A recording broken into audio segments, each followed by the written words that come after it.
do livro O Sublime Peregrino, psicografado pelo médium Hercílio Mais. Pergunta 7. Porventura Jesus também evoluiu de modo idêntico aos demais homens, conforme vos referistes às suas encarnações noutros mundos? Ramatiz responde: Jesus também foi imaturo de espírito e fez o mesmo curso espiritual evolutivo através de mundos planetários, já desintegrados no cosmo. Isso foi há muito tempo, mas decorreu sob o mesmo processo semelhante ao aperfeiçoamento dos demais homens. Em caso contrário, o Criador também não passaria de um ente injusto e facioso, capaz de conceder privilégios a alguns de seus filhos preferidos e deserdar outros menos simpáticos, assemelhando-se aos políticos terrenos que premiam os seus eleitores e hostilizam os votantes de outros partidos. Em verdade, todas as almas equacionam sob igual processo evolutivo na aquisição de sua consciência espiritual e gozam dos mesmos bens e direitos siderais. Jesus alcançou a angelitude sob a mesma lei que também orienta o selvagem embrutecido para a sua futura emancipação espiritual, tornando-o um centro criador de novas consciências no seio do cosmo. Ele forjou a sua consciência espiritual sob as mesmas condições educativas do bem e do mal, do puro e do impuro, da sombra e da luz, tal qual acontece hoje com a vossa humanidade. Os orbes que lhe serviram de aprendizado planetário já se extinguiram e se tornaram em pó sideral, mas as suas humanidades ainda vivem despertas pelo universo, sendo ele um dos seus venturosos cidadãos. Pergunta 8. Alguns espíritas afirmam que a evolução de Jesus processou-se em linha reta. Podeis esclarecer-nos a esse respeito? Ramatiz responde: essa afirmação não tem fundamento coerente, pois a simples presunção de Jesus ter sido criado espiritualmente e com um impulso de inteligência, virtude ou sabedoria inata, constituiria um privilégio de Deus a uma alma de sua preferência. Isso desmentiria o atributo divino de bondade e justiça infinitas do próprio Criador. Aliás, não há desdouro algum para o Mestre ter evoluído sob o regime da mesma lei a que estão sujeitos os demais espíritos, pois isso ainda confirma a grandeza do seu espírito aperfeiçoado pelo próprio esforço. Nenhum espírito nasce perfeito, nem possui qualquer sentido especial para a sua ascensão espiritual à parte.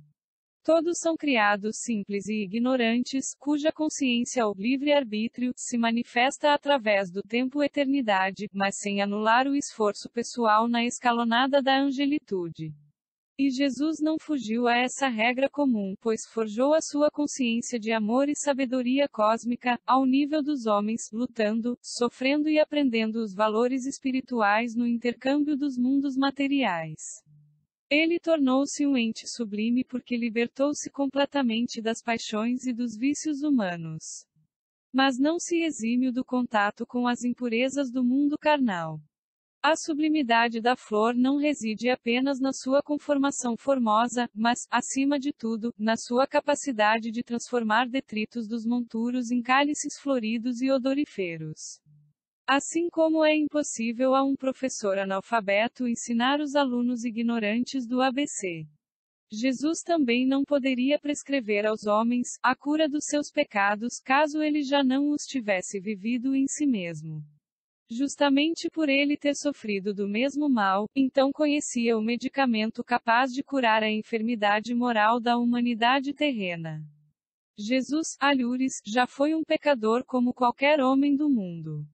Porém, ele venceu as ilusões da vida carnal, superou a coação implacável do instinto animal, e seu coração transbordante de amor, envolve todos os cidadãos da... Pergunta 9. Que dizeis de certos autores, alguns sinceros e outros apenas talentosos, quando asseguram que Jesus foi apenas um mito, e jamais existiu fisicamente no seio da humanidade terrena?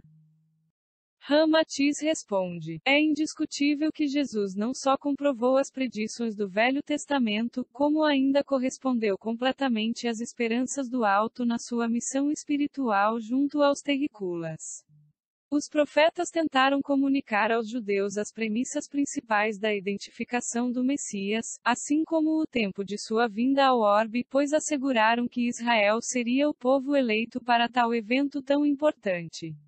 Conforme as predições de Isaías, capítulo 2, versículos 6 a 8, depois do advento do Salvador, todas as coisas se ajustariam, pois até o cordeiro se deitaria com o lobo, o leão comeria a palha junto ao boi e um pequeno menino conduziria as feras.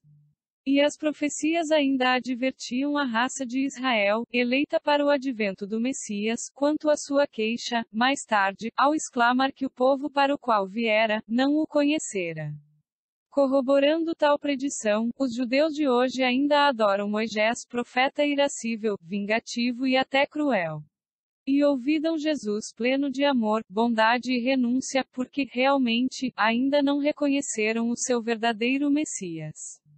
Efetivamente, causa estranheza o fato de certos autores ainda considerarem Jesus um mito ou embuste religioso, e lhe negarem a vida física e coerente na Terra. Em verdade, Jesus é justamente o ser cada vez mais vivo entre os homens. Pois a sua doutrina, crescendo em todos os sentidos, já influencia até os povos afeiçoados aos credos de outros instrutores. Se o fulgor da Roma de Augusto ofusca os historiadores da época, fazendo-os ignorar a figura de Jesus, isso não o elimina da face da terra, nem o desfiguram as lendas semelhantes já atribuídas a Adoni, Trisna, Buda, Orfeu, Atis, Osíris, Dionísio ou Mitras. Apesar das inequívocas referências históricas sobre Aníbal, Júlio César, Carlos Magno, ou Napoleão. Ou mesmo sobre filósofos excepcionais como Sócrates, Platão, Epicuro, Aristóteles, Spinoza, ou Marco Aurélio, eis que Jesus, o mito, sobrepuja, em celebridade, a todos esses homens famosos. Porque Jesus, o mito, supera a realidade e vive cada vez mais positivo e imprescindível no coração da humanidade terrena, enquanto famosos personagens históricos arrefecem no seu prestígio através dos tempos. Em verdade, os homens já experimentaram todas as filosofias, reformas religiosas e todos os códigos morais e sociais, e, no entanto, não lograram uma solução definitiva para os seus problemas angustiosos. A humanidade terrena do século XX, cada vez mais neurótica e desesperada, pressente a sua derrocada inevitável, ante o requinte e a fúria dos mesmos conflitos odiosos e guerras fratricidas do passado. Os homens da caverna não evoluíram nem se humanizaram. Apenas trocaram o tacape pelo revólver de madrepérola, ou o porrete pela metralhadora eletrônica. Matava-se a pedras e paus, um de cada vez. Hoje, mata-se urna civilização derretendo-a sob o impacto da bomba atômica. Paradoxalmente, não é a cultura e a experiência real transmitidas pela história o fundamento convincente para solucionar os problemas humanos tão aflitivos na atualidade. As criaturas estão tomadas pela desconfiança. Duvidam da ciência que lhes dá o conforto material, mas não lhes amesiza a angústia do coração. Descreem de todas as inovações sociais e educativas que planejam um futuro brilhante, mas não proporcionam a paz de espírito. No entanto, Jesus, o mito, esquecido pela história profana, ainda é o único medicamento salvador do homem moral e psiquicamente enfermo do século atual. Só o seu amor e o seu evangelho poderão amainar as paixões humanas e harmonizar os seres numa convivência pacífica e jubilosa. Se Jesus fosse fruto da fantasia religiosa, então teríamos de concordar com a inversão de todos os valores do conhecimento humano, a ponto de não distinguirmos o fantasioso do real. Que força poderosa alimentou a vivência desse mestre cristão imaginário, fazendo-nos reconhecer-lhe um porte moral e espiritual do mais alto quilate humano? Qualquer homem pode negar a existência de Jesus, porém, jamais há de oferecer ao mundo conturbado e corrupto uma solução mais certa e mais eficaz do que o seu evangelho.